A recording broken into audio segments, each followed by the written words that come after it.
दोस्त शिकवा नहीं करते, दिल में रखते हैं। महबूब शिकवा कर देता है, तूने मुझे छोड़ा था। महबूब को छोड़ के महबूब के पास जाओ तो महबूब शिकवा करता है, तूने मुझे छोड़ा था।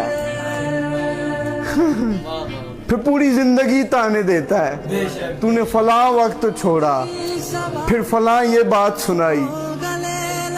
17 साल के रूठे हुए दोस्त के पास जाओ, बस गले मिलो, ऐसा लगता है सारा कुछ खत्म हो गया।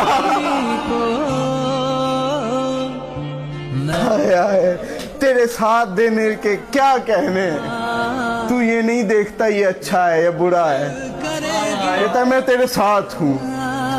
हाय हाय, जिसके पास धड़कन तेज हो जाए उसे महबूब कहते हैं, जिसके बाद धड़कन मुतमईन हो जाए। जैसा यार कहाँ